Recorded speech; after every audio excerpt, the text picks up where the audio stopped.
Hello guys, you're back with our next lecture. In this lecture, let us go through the next topic, okay? That is a transaction. So in the last two lectures, we discussed some basic terminology, right? Yes. So let us start now the major topics. So the first topic that we'll be discussing today is a transaction, guys. So basically, what exactly is a transaction, guys?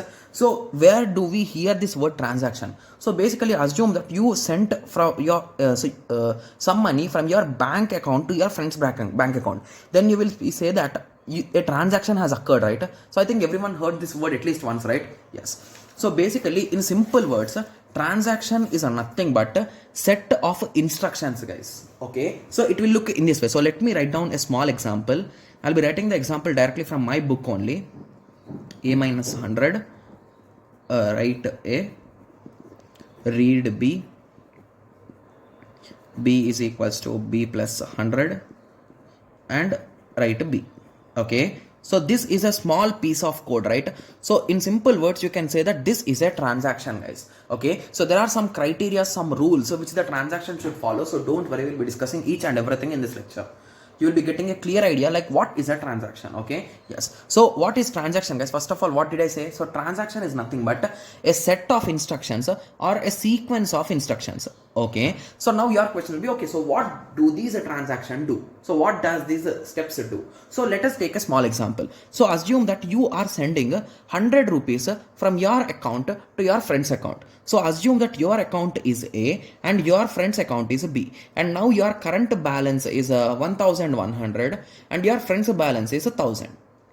Okay, so now if I want to send my 100 rupees to my friend, so my balance after the whole transaction, what will be the thing, guys? So after the whole transaction, my balance will be 1000 rupees and my friend's balance should be 1100 rupees, assuming that there are no transaction fees or anything. Okay, yes. So now this will be the case, right?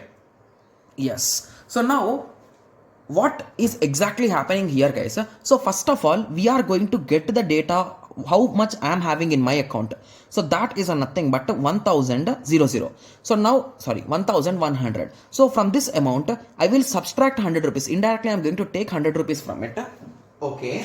So I'm going to take 100 rupees from it and I'm going to deposit this or give it to my friend's account, right? So this is the exact thing happening. So if we write it in terms of code or in terms of simple block of code, so it will be in this way, right? So first I will read the value of A, like how much value he's having, how much balance he is having, and I will subtract 100 from him. Then I will write to A. So now I will update this to 1000, right?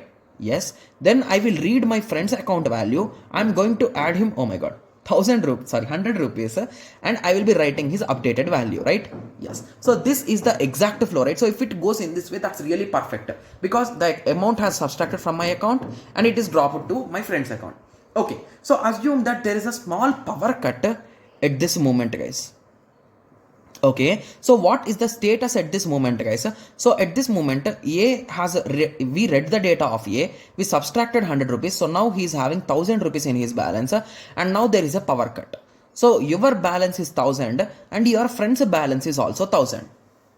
Okay, so now where are the 100 rupees, guys? So is it near the bank or somewhere? No, it's indirectly lost somewhere, right? Yes. So that is the reason why these transactions should follow some strict rules, guys. Okay, so these type of issues should not be there, right? Because now the 100 rupees, who will give that 100 rupees? So it's lost somewhere, right? Yes. So that's a funny example, but I think you are getting the idea, right? Yes. So what we say here is, so whenever we add, so basically what I'm trying to explain you the thing. So if a particular statement starts executing, so this whole thing is a transaction, right? In total, yes. So they say that every transaction should be atomic, guys. Okay, so what exactly do they mean by atomic is, so if a particular transaction starts, it should complete itself completely, or else if there is any issue, it should redo the above code. So basically it should roll back. The simple word which they use is a roll back, guys. So if it is stuck here, so basically if there is a power cut here, so it should roll back. So indirectly here what we did, we subtracted 100 rupees. So now you will add 100 rupees because you subtracted them. So now the balance is back to the original, right? Yes. So that is nothing but rollback. So that is what atomicity says. So what is atomicity, guys? Atomicity is nothing but do something completely or don't do anything. Okay. So that is nothing but atomicity. Okay, so in simple words they say all or none, guys. Okay, yes, so that is a property about these transactions, so don't worry guys, you will understand. Okay, yes, and one more thing is so shall I directly go to now the properties, or shall I explain you some things here? So let me explain you some things here. So any kind of transaction, observe here carefully guys. So here we are sending some money from our account to our friend's account, but whenever we are doing these things, so if you add these two things first, so it is a 2100 rupees, 2100. So if I add this, here also it is 2100. So basically if I add before my transaction and after my transaction, so basically here transaction is starting now, here the transaction has ended. So both the values before transaction and after transaction, the values should be same, right? Yes. So this is nothing but consistency, guys. Okay, please remember this terminology, guys, because it's really important. I'm being clear with you, this is really important. Okay, so this is a consistency. Okay, and this is the second or the fourth terminology, you can say. Okay, yes, so now you understood some terminology from here. So from now on I'll be continuing with the book now. Okay, yes, so basically what is a transaction? It is nothing but a set of instructions or sequence to perform a logical unit of work. So basically what is this doing, guys? So it is sending 100 rupees from my account to my friend's account, right? Yes. Okay, yes, so these statements should be atomic. So indirectly if it starts, it should do completely, or it should not do anything. If it should not get stuck in between. So that is the whole goal. Okay, yes. Similarly, consistency.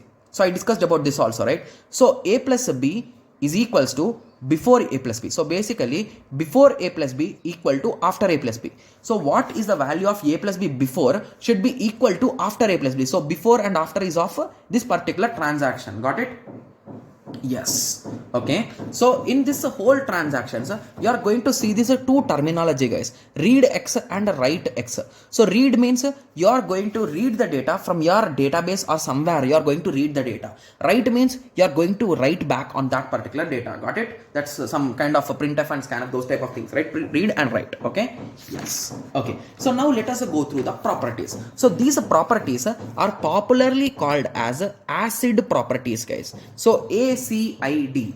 A means atomicity, C means consistency, I means isolation, D means durability. So acid, A, I hope everyone is now clear, right? Atomicity. So if I start executing a particular transaction, it should be done completely, or it should stop initially only. So it should not damage, or it should not make our money to lose, right? Yes. So now moving on to consistency. I discussed about this also. So consistency is nothing but before execution and after execution I should have the same value. So let us go through the definition. So if A, I and D work well, then consistency will be achieved. So a consistent database before and after the transaction should be consistent, right? Yes. So now let us go through the next terminology. ACI. So I means isolation, guys. Okay. So for this I'll be giving you a best example, guys. So please concentrate. So this transaction I am doing. Okay. So this transaction I am doing. So basically assume that in this way how many transactions will be occurring parallelly, guys. So if you take the example of SBI or some kind of bank database, so how many different people will be sending money to different people? So in every minute only one guy can send? No, right? So exact moment two people can send to two different people. So everything is possible means there are some thousands or lakhs of transactions occurring every second, right? Or every minute, right? Yes. So means indirectly these all transactions are working perfectly. So that is the reason why the banks and all those things are working in an efficient way, right? Yes. So what is the property about these transactions is, so they are isolated, guys.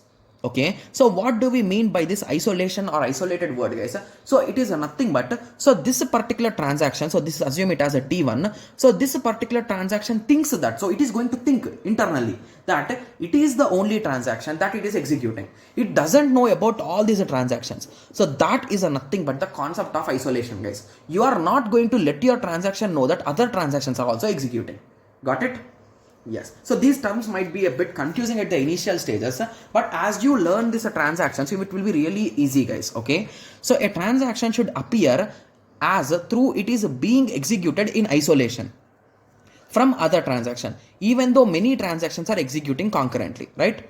Yes. So the transaction will think in this way. So the database only it is accessing, it will think, but indirectly there will be many transactions which are accessing it. So this is reality, this is its expectation or imagination, we'll be saying in YouTube, right? So this is expectation and this is the reality. Got it? Yes. So in both cases, a T1 output should be same, and the important thing is a T1 output should be same, guys. If it is done individually also, you should get 100 this amount only at the end, and even if they are done in many ways, even after that also you should get that amount only, right? Yes. So that is about isolation. So now moving on to the last property, that is ACID, right? So D means durability. Okay, so in simple words, durability is nothing but okay, so the changes applied to the database by a committed transaction must be persistent in the database. Okay, so basically what do they mean by this durability means, so assume that now the whole transaction is done, right? Yes. So now I gave a complaint to my bank that I am saying that I never transferred 100 rupees. So what will be the thing? So they will be saying, they will be showing you me the proof that you did it at this time, and you did it and we have committed it at this time. So they will be giving all that information, right? So at this time the money has been transferred, at this time your friend has received it, and now you need to request him that that money has been sent in a wrong way. If he approves it, we will resend the money. So in that way they will give information, right? Yes. So that is a nothing but a durability, guys. So if a particular transaction has completed successfully, the data should be returned permanently. So this writing data permanently is a nothing but a committing, guys. So they will be calling it as committing in database. So the data is a committed. So committed means it is a saved permanently, right? Yes. So now you are understanding some terminologies, right? Yes. So these terminologies initially, like this is the third lecture, and I know that these terminologies might be really hard to remember. So if you are studying this database management system for the first time, it might be a bit tough. But if you already studied for your semester or sometime previously, it will be really easy, right? Yes. So now you understood, right? So what exactly do I mean by this committed things, right? So it is indirectly saved forever. So that is durability. So if it is saved, it should be saved in a proper way. That's it. So these are the four ACID properties, guys. So A means atomicity, C means consistency, I means isolation, D means durability. So these are the four mandatory properties which each and every transaction should follow. So if there are thousands of transactions occurring every second, each of them should follow these four properties, guys. Okay? Yes. So now I hope everyone is getting some idea with respect to these transactions, right? Yes. So in the next lecture, we'll be discussing about transaction states. So how this transaction will start. So how it will commit, how it will fail. So what will happen after committing, and all those things we'll be discussing in our next lecture, guys. Okay? Yes. So that is in terms of state chart diagram, you can say, like for processes we learned in operating system, right? So in the same way we are having for transactions also. Okay? Yes. Okay, so I hope everyone got a clear idea with respect to the introduction about transactions, right? And we discussed in detail about ACID properties. I think now everyone is 100% clear with respect to this ACID properties, right? Yes. Okay, so in the next lecture, let us continue with the transaction states. Okay, yes. So let us meet in the next lecture. Thank you. Thanks for watching. Like, share and subscribe for more awesome videos like this. Thank you.